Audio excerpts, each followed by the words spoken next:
Hello guys, welcome to my YouTube channel. मेरा नाम निधि है और आज हम डिस्कस करने वाले हैं बर्न के बारे में। इसमें हम बर्न का कंप्लीट एक्सप्लेनेशन पढ़ेंगे। तो आइए वीडियो को शुरू करते हैं। सबसे पहले हम पढ़ेंगे बर्न की डेफिनीशन क्या होती है। A burn is an injury to skin और deeper tissue caused by heat, electricity, chemical, radiation or friction in result in damage and destruction of skin cell and in severe cases can affect muscles, bones और blood vessels। यानी burn आप सब लोग जानते होंगे कि burn का मतलब है स्किन और उस अंडरलाइंग टिश्यूज का डैमेज होना। किस कारणवश? हीट के कारण, केमिकल्स के कारण, इलेक्ट्रिसिटी के कारण, रेडिएशन या फ्रिक्शन के कारण। जब बॉडी किसी हाई टेम्परेचर या हार्मफुल सब्सटेंस के कांटेक्ट में आती है तो सेल डिस्ट्रॉय हो जाते हैं। इसे हम बर्न कहते हैं। बर्न हमारे कई कारणों की वजह से कॉज होता है। जैसे कि हमें किसी प्रकार का जैसे कि हमारा पहला कॉज है थर्मल बर्न। थर्मल बर्न हमें कॉज होता है जब हम किसी प्रकार के कभी जब हम हॉट ऑब्जेक्ट या फ्लेम्स या बॉइलिंग लिक्विड्स या स्टीम्स के कांटेक्ट में आते हैं। नेक्स्ट है हमारा केमिकल बर्न। केमिकल बर्न जब कॉज्ड होता है जब हम किसी स्ट्रॉन्ग एसिड या एल्कैलिस या क्लिनसिंग एजेंट या इंडस्ट्रियल केमिकल या लेबोरेटरी सब्सटेंसेस के संपर्क में आती, यानी जब हम किसी हार्मफुल केमिकल के कांटेक्ट में आते हैं और हमारी स्किन के जो अंडरलाइंग टिश्यू हैं वो उस केमिकल की वजह से डिस्ट्रॉय या रप्चर हो जाते हैं, वो कंडीशन हमारी केमिकल बर्न के कारण कॉज होने वाला बर्न कहलाता है। नेक्स्ट हमारा अनदर कॉज है हमारा इलेक्ट्रिसिटी बर्न। जब हमें इलेक्ट्रिक करंट जब हमारी बॉडी में पास हो जिसकी वजह से हमारे डीप टिश्यू डैमेज हो जाए, वो हमारे इलेक्ट्रिकल बर्न्स कहलाते हैं। नेक्स्ट है हमारा रेडिएशन बर्न। रेडिएशन बर्न हमें कॉज होता है जब हम रेडिएशन के संपर्क में आए, जैसे हमारा एक्स रेज हो गया या सन से आने वाली अल्ट्रावायलेट रेज हो गई। नेक्स्ट है हमारा फ्रिक्शन बर्न। फ्रिक्शन बर्न हमें कॉज होता है जब हमारी स्किन किसी रफ सरफेस से रब हो जाए या फिर किसी प्रकार का रोड रैशेस ड्यूरिंग एक्सीडेंट, या फिर हमें रोड में किसी प्रकार का नॉर्मल सा एक्सीडेंट हो जाए जिसमें हमारी स्किन रब हो जाए, स्किन में रैशेस आ जाए। क्लियर है? नॉर्मली हमारी स्किन हमें कितने degree, there are 3 degree burn होता है, जिसमें से हमारे 3 तरीके की डिग्री बर्न डिवाइडेड होती है, जिसमें हम first degree burn, second degree burn, third degree burn होता है। फर्स्ट डिग्री बर्न को ही हम सुपरफिशियल बर्न बोलते हैं। इसमें क्या होता है बेटा कि हमारी जो स्किन की जो आउटर लेयर होती है जिसे हम एपिडर्मिस बोलते हैं वो इफेक्ट होती है। इसके मेन सिम्टम्स होते हैं जैसे रेडनेस शो होगी, माइल्ड पेन शो होगा या स्लाइट स्वेलिंग सी दिखाई देगी।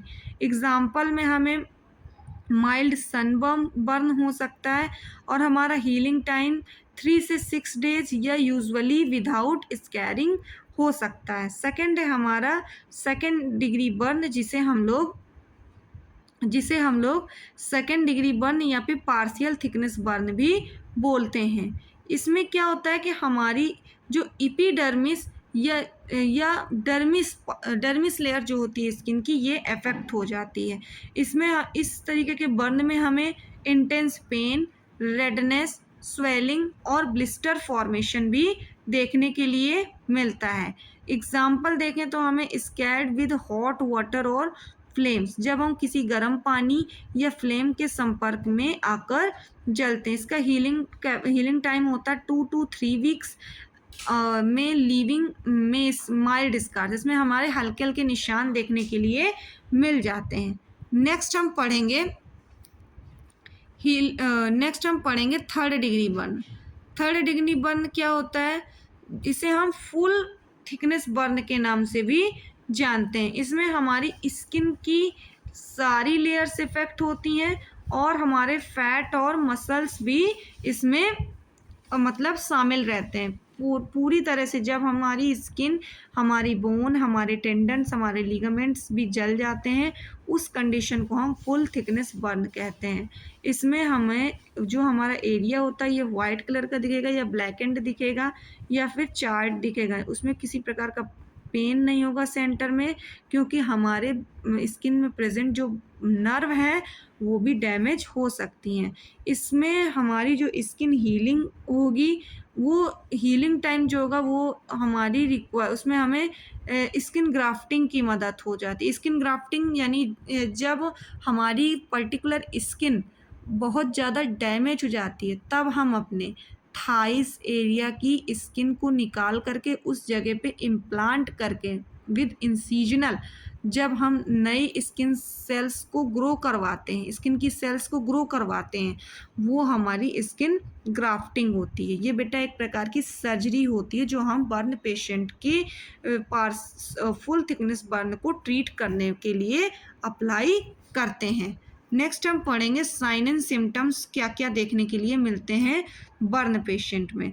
तो सबसे पहले पेशेंट के अंदर हमें रेडनेस और पेन देखने के लिए मिलेगा, ब्लिस्टर्स फॉर्मेशन हो जाएगा, स्वेलिंग देखने के लिए मिलेगी, पीलिंग स्किन, उसकी स्किन पील होने लगेगी, या वाइट स्किन या फिर सीवियर बर्न में उसे स्किन चेयर्ड हो जाएगी और स्किन का कलर सफ़ेद पड़ जाएगा।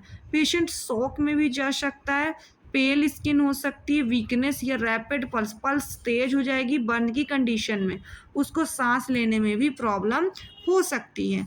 क्या क्या कॉम्प्लिकेशंस देखने के लिए मिल सकते हैं बर्न पेशेंट में, जैसे इन्फेक्शन देखने के लिए मिल सकता है, डिहाइड्रेशन देखने के लिए मिल सकता है, फ्लूइड लॉस देखने के लिए मिल सकता है, स्कैरिंग देखने के लिए मिल सकता है, स्कारिंग मतलब निशान देखने के लिए मिल सकता है, या कॉन्ट्रैक्चर का मतलब स्किन टाइट हो जाएगी, या फिर शॉक देखने के लिए मिलेगा, क्योंकि कौन सा शॉक, हाइपोवॉलेमिक शॉक देखने के लिए मिलेगा, ऑर्गन फेलियर देखने के लिए मिल सकता है, या फिर साइकोलॉजिकल ट्रॉमा भी देखने के लिए मिल सकता है।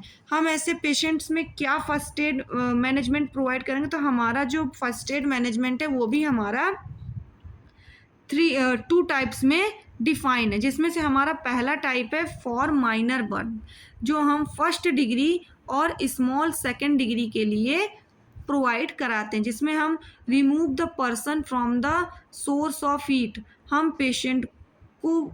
पेशेंट जो पर्सन हमारा बर्न हुआ है उसका हम सोर्स ऑफ हीट रिमूव करते हैं।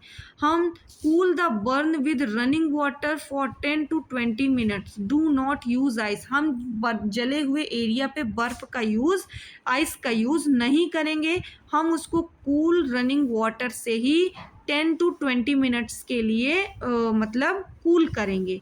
Cover with a clean non sticky style dressing, हम साफ़ सुथरे नॉन स्टिकी स्टाइल ड्रेसिंग से उस जले हुए वुंड को क्लीन करेंगे और उसको आइबुप्रोफेन यानी एनाल्जेसिक्स और पैरासीटामोल प्रोवाइड करेंगे, जिससे कि उसे पेन रिलीफ हो सके। जो पेशेंट के शरीर में ब्लिस्टर यानी वो जो पानी वाले छाले पड़े आते हैं, अगर वो ब्लिस्टर्स हमें देखने के लिए मिलते हैं तो हम उन ब्लिस्टर्स को ब्रेक नहीं करेंगे, हम उस एरिया को क्लीन और ड्राई रखेंगे। नेक्स्ट, अगर फॉर मोज़र, अगर पेशेंट बहुत ज़्यादा जल जाता है यानी लार्ज सेकेंड डिग्री बर्न या थर्ड डिग्री बर्न के लिए हम क्या क्या फर्स्ट एड मैनेजमेंट प्रोवाइड कराएंगे। तो सबसे पहले हम इमरजेंसी सर्विसेज को कॉल करेंगे। हम do not remove burn clothing, हम बर्न पेशेंट के क्लॉथ को रिमूव नहीं करेंगे। Cover the burn with a clean moist cloth और स्टाइल शीट, हम बर्न एरिया को कवर करेंगे किससे, क्लीन और मॉइस्ट क्लॉथ से, स्टाइल शीट से।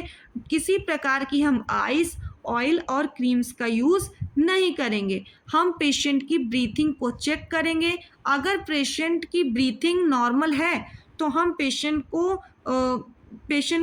को कंफर्टेबल पोजीशन प्रोवाइड कराएंगे, और यदि उसकी ब्रीथिंग नहीं आ रही तो हम उसको इमीडिएटली CPR प्रोवाइड कराना शुरू करेंगे, यानी कार्डियोपल्मोनरी रिसक्सिटेशन हम शुरू करवा देंगे, स्टार्ट करवा देंगे। हम उसके शॉक को प्रिवेंट करेंगे, जिसमें laying the person flat, raise legs slightly and keep them warm, हम पेशेंट को वार्म रखने की कोशिश करेंगे।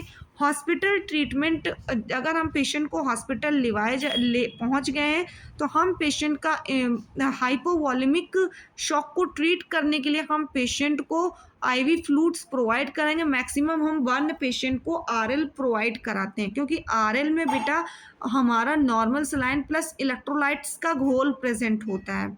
इसमें हम एंटीबायोटिक्स थेरेपी और सम सर्जरी, मोस्टली हम स्किन ग्राफ्टिंग ही करते हैं। स्किन ग्राफ्टिंग जैसे कि मैंने बताया एक सर्जिकल प्रोसीजर होता है जिसमें हम अनदर बॉडी पार्ट्स, जिसमें से मोस्टली थाई एरिया की हम स्किन को निकाल करके उस जले हुए स्किन के ऊपर चढ़ा देते हैं और उसमें टाँके मारकर सिल देते हैं, जिससे कि वो जो सही स्किन होती है उस बेकार की स्किन के ऊपर ग्रो करके उस एरिया को सही कर देती है। हम बर्न से कैसे खुद प्रिवेंट कर सकते हैं, जैसे कि keep the flaming material away from heat source, use preventive clothing and gloves while handling chemicals. हमें सबसे पहले बात जो आग लगने वाले मटेरियल्स हैं उनको दूर रखना चाहिए। नेक्स्ट हमें प्रिवेंटिव क्लॉथ और ग्लव्स का यूज़ करना चाहिए जब हम किसी केमिकल्स का यूज़ कर रहे हों। हमें हमारे घर में अगर छोटे बच्चे हैं तो हमको उन्हें सुपरवाइज़ करना चाहिए कि वो आग से दूर रहें, गर्म पानी से दूर रहें और फायर से दूर रहें। हमें सनस्क्रीन का यूज़ करना चाहिए सनबर्न से बचने के लिए, और हमें इलेक्ट्रिकल बर्न से बचने के लिए जो हमारे इलेक्ट्रिकल सेफ्टी रूल्स हैं हमें उनको बाकायदे फॉलो करना चाहिए। तो आज के बर्न में हम इतना ही पढ़ेंगे। अगर आपको ये वीडियो पसंद आई हो तो चैनल को लाइक करें, सब्सक्राइब करें और बेल आइकन को प्रेस करें। Thank you.